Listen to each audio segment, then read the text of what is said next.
이 일에 대하여 우리가 무슨 말 하리요? 만일 하나님이 우리를 위하시면 누가 우리를 대적하리요? 자기 아들을 아끼지 아니하시고 우리 모든 사람을 위하여 내주시니가 어찌 그 아들과 함께 모든 것을 우리에게 주시지 아니하겠느냐. 누가 능히 하나님께서 택하신 자들을 고발하리요? 의롭다 하시는 이는 하나님이시니 누가 정죄하리요? 죽으실 뿐 아니라 다시 살아나신 이는 그리스도 예수시니 그는 하나님 우편에 계신 자여 우리를 위하여 간구하시는 자신이라. 아멘. 네.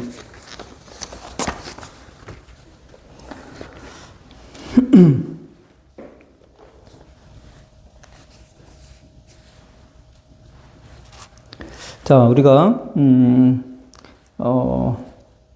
30절에 보니까 미리 정하신 그들을 또한 부르시고 부르신 그들을 또한 의롭다 하시고 의롭다 하신 그들을 또한 영화롭게 하신다고 그렇게 말씀하셨습니다. 그런즉 이 일에 대하여 이렇게 하는 것에 대하여 그렇게 되는 거죠. 이렇게 하는 것에 대하여 우리가 무슨 말 하리요? 네.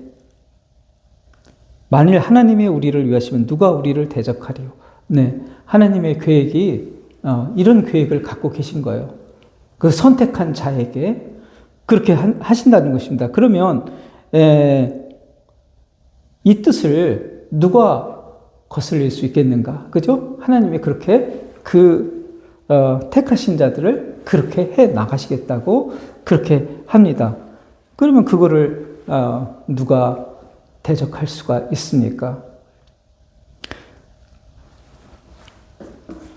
하나님은 그 사람을 그렇게 인도해 갈 것입니다.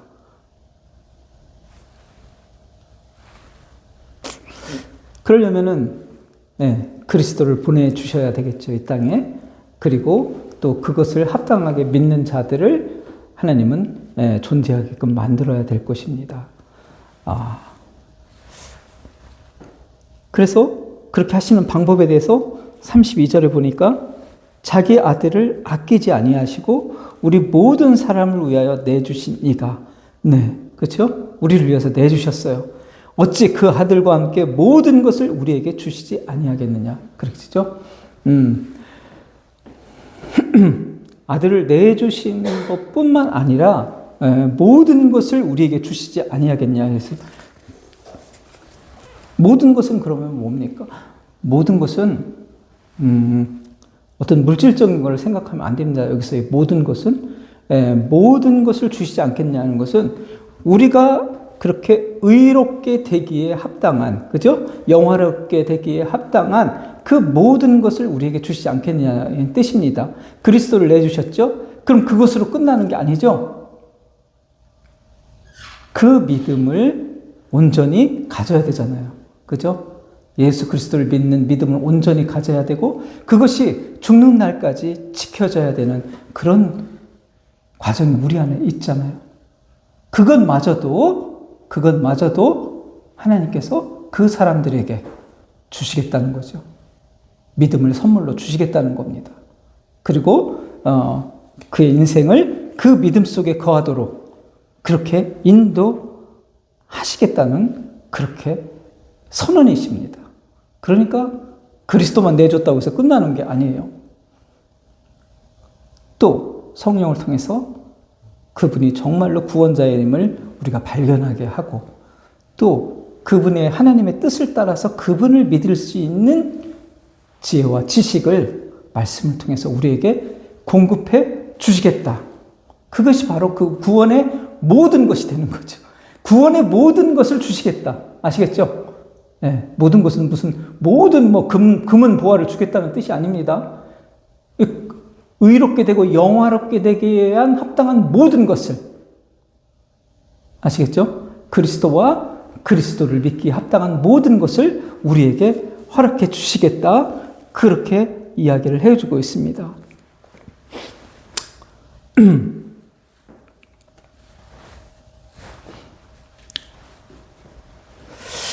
자, 그러면은, 우리에게 그런 걸 주시게 되기 때문에 그런 사람들은 이 땅에서 그에 합당한 믿음의 길을 걸어갈 것입니다.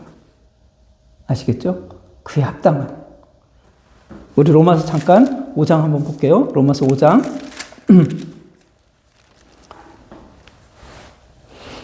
5장 1절에 그러므로 우리가 믿음으로 의롭다 하심을 받았으니 우리 주 예수 그리스도로 말미암아 하나님과 화평을 누리자. 그죠? 네. 바로 이런 믿음을 우리가 형성하게 해준다는 것이 그 모든 것 안에 들어가는 것입니다. 바로 그 예수 그리스도로 일어나서 화평을 이루고자 하는 마음을 갖게 됩니다. 그리고 9절에 보면 그러면 이제 우리가 그의 피로 말미암아 의롭다 하심을 받았으니 더 그로 말미암아 진노하시며 구원을 받을 것이다.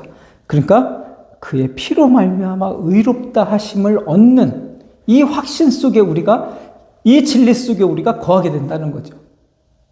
그의 피로 말미암아 의롭게 된다는 거.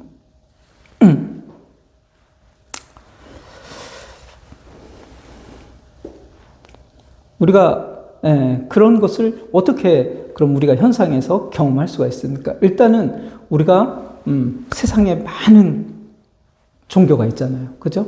세상에 많은 종교가 있고 또 무신론자도 있고 또 정말 자기를 믿는다고 하는 사람들도 있고 이런 세상의 많은 것들 속에서 그리스도를 믿는 믿음을 그리스도를 선택하는 그 마음을 우리에게 주시겠죠. 그죠? 네.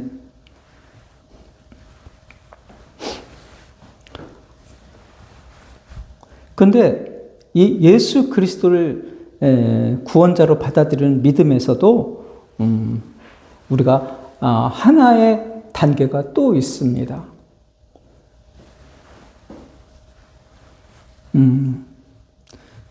여기서 보면은 9절에 그의 피로 말미암아 의롭다 하심을 받았다고 했잖아요. 그렇기 때문에 또 이 신앙을 우리가 또 이 인생 속에서 이 신앙을 또 우리가 가져야 되는 거예요. 그러니까 예수가 구원자입니다. 여기서 끝난 게 아니라 정말 그 한 단계 더 나아가서 예수가 그리스도의 피만이 나를 의롭게 하는 것이지. 그런 고백 아셨죠? 그런 고백을 할 수 있는 단계로 우리가 가야 되는 거예요. 그러려면 어떻게 해야 돼요?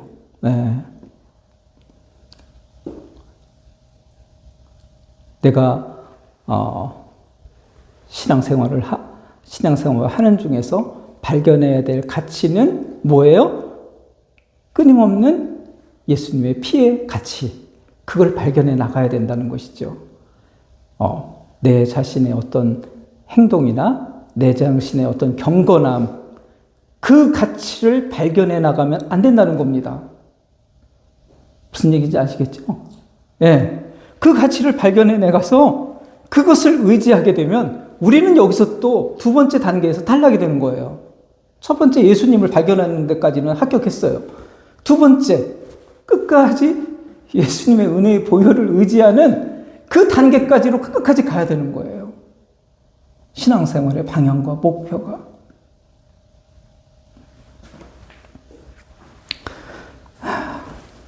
행함을 초월하는 신앙을 가져야 됩니다. 행함을 초월하는.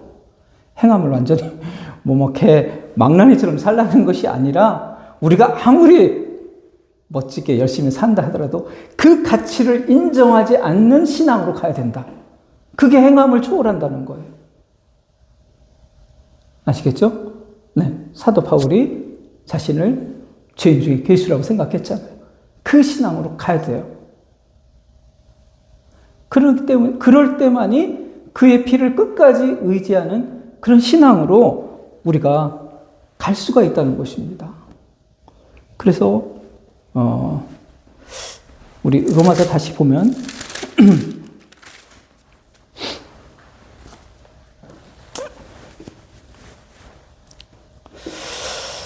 18절에 보세요. 7장 18절. 내 속, 그 내 육신에 선한 것이 거하지 아니하는 줄을 아노니 원함은 내게 있으나 선을 행하는 것은 없다. 이것에 대한 어떤 고백 있잖아요.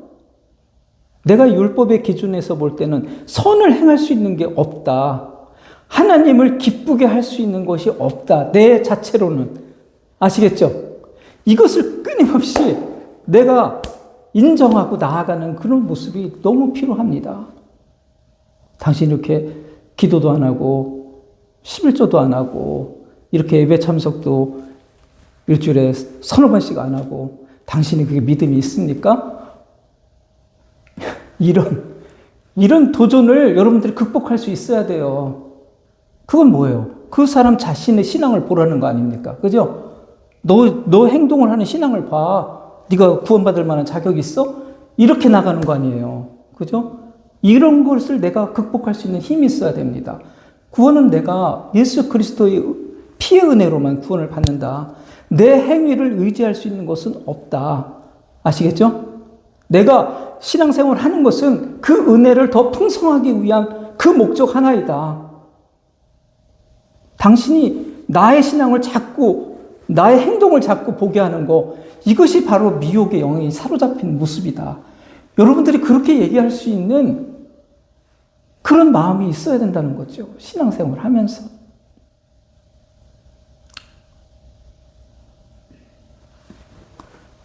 세상의 흐름이라든가 이 종교 흐름은 늘 너 자신이 지금 어떻게 하고 있느냐, 네가 영광을 돌리고 있느냐 없느냐, 이걸로 끊임없이 사람을 평가하려고 합니다. 그렇기 때문에 무슨 교회 여러 가지 프로그램들이 많잖아요. 그죠? 그리고 무슨 제자 훈련 이런 것들 있잖아요. 예수님처럼 닮아야 된다고 하잖아요. 이런 것들이 결국은 내 자신을 돌아보게 하는 신앙으로 가려고 하는 거예요. 우리는 그렇게 되면 절대 안 돼요. 우리는 예수 그리스도를 끝까지 바라봐야만 살 수 있어요. 그리고 선택받은 자들은 결국 그 신앙으로 가게 만들겠다고 하는 겁니다. 지금 로마서 말씀이. 그 신앙으로. 그러니까 이게 말씀이 등불이 될 수밖에 없는 거예요. 말씀을 따라서 우리가 가야지 세상의 관점, 사람들의 주장, 사람들의 견해 이런 거에 따르면은 모래 위에 집을 짓는 신앙이 돼요. 반석 위에 짓는 것이 아니라 말씀만이 반석 위에 나의 신앙을 견고히 만들 수 있는 신앙이 된다는 것이죠.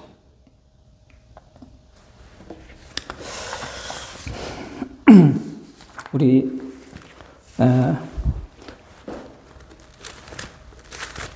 성경 말씀 한번 또 찾아보도록 하겠습니다. 디모데전서는 데살로니가 빌립보서 뒤에 디모데전서 4장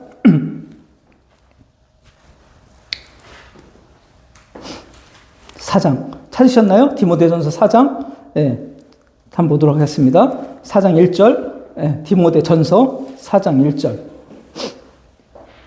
그러나 성령이 밝히 말씀하시기를 후일에 어떤 사람들이 믿음에서 떠나 미혹하는 영과 귀신의 가르침을 따르리라 하셨으니 이렇게 돼 있죠. 자기 양심의 화인을 맞아서 외식함으로 거짓말하는 자들이라 혼인을 금하고 어떤 음식을 먹지 말라고 할 터이니 음식물은 하나님이 지으신 바니 믿는 자들과 진리하는 자들이 감사함으로 받을 것이라. 자, 여기서 보면은 미혹하는 영과 귀신의 가르침을 따른다고 했어요. 그 사람들은 양심의 화인을 맞은 사람이다. 선한 양심을 갖지 않은 사람들이죠. 그 사람들은 혼인을 금하고 음식 어떤 것을 구별해서 먹으라고 할 거라는 것이죠. 혼인을 금한다는 게 뭐예요? 음식을 어떤 걸 구별해서 먹으라고 하는 게 뭡니까? 금욕적인 삶을 살아라고 하는 거죠. 경건하고 금욕적인 삶을 살아라고 주장하는 내용을 할 거라는 얘기죠. 그건 뭐예요? 너의 훈련, 너 자신의 훈련과 단련으로 경건한 모습을 갖춰라. 이게 주장을 할 거라는 얘기죠. 여기가 바로 이게 사탄이 미혹하는 영이라는 겁니다. 우리 자신의 그 신앙의 성찰로 우리를 갖고 나가면 절대로 하나님은 받아주지 않습니다. 우리가 제 아무리 거룩한 모습을 우리가 노력해서 가지고 간다 하더라도 하나님은 받지 않으세요. 유일하게 받을 수 있는 기쁨은 예수 그리스도의 의. 그거 하나만 하나님은 받아요. 그렇기 때문에 우리가 제 아무리 멋지게 신앙으로 단장한 육체를 가지고 나간다고 하더라도 그것은 가증한 것이 되는 거예요. 하나님 앞에서. 그런데 이런 모습을 갖춰야만 구원에 합당한 자가 된다. 실천하는 모습이 있는 모습이다. 그런 사람이 세상을 변화시키고 하나님 나라를 확장하는 사람이고 하나님의 일꾼이고 자녀다. 이런 주장들이 많을 거란 얘기예요. 이런 주장들이 많을 거다. 그죠? 후일에 이런 주장들이 많을 거다. 금식하고 경건히 힘써야 된다. 이렇게 주장하는 사람들이 많을 거라는 겁니다. 이게 바로 양심에 화인 맞은 거라는 거예요. 올바른 양심은 그거 아니에요. 올바른 양심은 예수님만이 유일한 은혜의 구원의 길입니다. 난 그것을 고백하는 신앙생활을 하고 있습니다. 나의 행위는 하나님을 기쁘게 할 수 없습니다. 예수 그리스도를 의지하기 때문에 내가 기쁨의 존재가 되는 것입니다. 이걸 고백하는 사람들이 양심에 화인 맞지 않은 양심. 아시겠죠? 착한 양심이에요. 그게. 예수님을 드높이는 게 착한 양심이에요. 너 진짜 착한 양심을 가졌다고 하는 게 예수님을 드높이는 것이에요. 내 안에는 선한 것이 있을 수 없다라는 것을 발견하는 겁니다.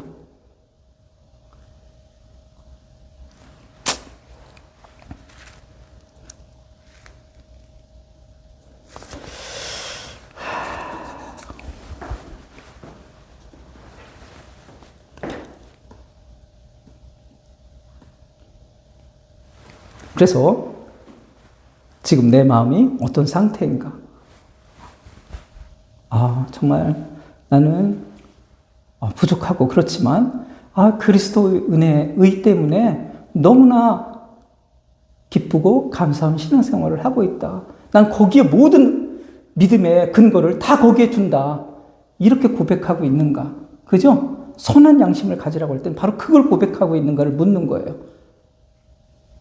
양심에 화인 맞은 건 뭐예요? 너의 금욕적인 행위, 경건한 행위를 너 의지하고 있는가? 너는 그렇게 사람들에게 내세울 만큼 충분한 경건한 모습을 갖추고 있는가? 이게 양심에 화인 맞은 거라는 거예요. 구분할 수 있겠죠? 이 두 가지를 꼭 우리가 예수님만 이렇게 선택했다고 해서 되는 게 아니라 여기에 바로 이 두 번째 부분에 대한 나의 고백이 또 있어줘야 된다는 것입니다. 그것이 합당한 구원의 길로 가는 그런 사람들이라는 거죠. 물론 그렇게 되면 사람들은 뭐라고 할 수도 있어요. 넌 도대체 너 행동으로 이렇게 발전시키지 않고 너 지금 뭐 하고 있는 거야? 이런 식으로 얘기할 수도 있습니다. 자, 우리 로마서 한번 다시 볼게요.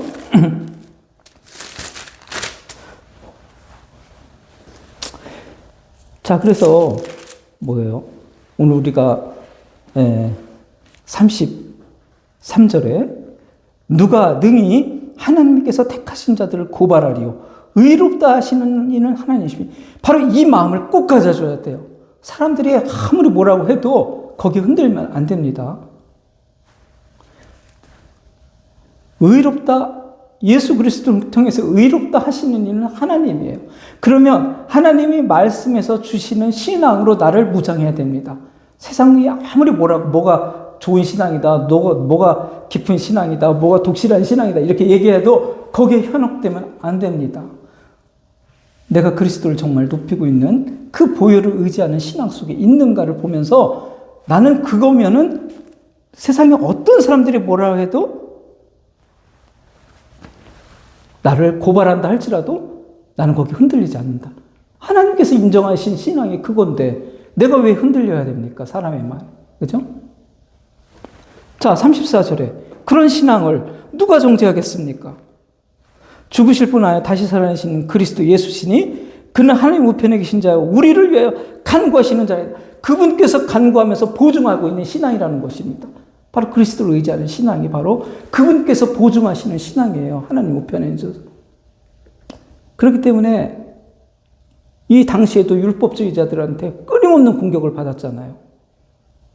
행위를 우선주의로 내세우는 자들한테 끊임없는 공격을 받았어요. 지금도 마찬가지라고 생각해요. 지금도. 신앙의 본질이 무엇인가를 지금도 그 사람 자신에게서 발견하려고 하는 사람들이 너무 많다는 거죠. 너 행위로 보여주는 게 신앙이다. 이렇게 주장하는 사람이 많다는 거예요. 그렇지 않습니다. 우리의 신앙의 방향은 그게 절대 아니에요. 우리는 예수님처럼 살려고 하는 게 아니라 예수님의 은혜를 받고 따르려고 하는 거예요. 그 은혜를 누리려고 하는 거고 그 은혜에 감사하려고 하는 게 우리 신앙의 모습이라는 것이죠. 그게 건강한 양심의 선한 양심을 갖고 있는 신앙이라는 거죠.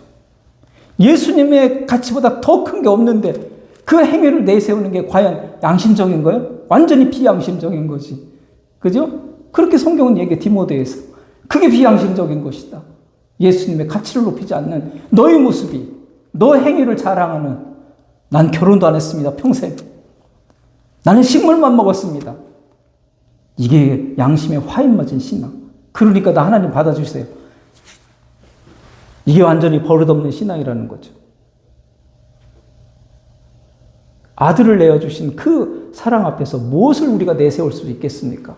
가장 사랑하는 아들을 내어줬는데 그것을 의지하는 신앙만이, 그 피를 의지하는 신앙만이 결국 하나님을 기쁘게 하실 것이다. 하나님의 자녀로 하실 것이다.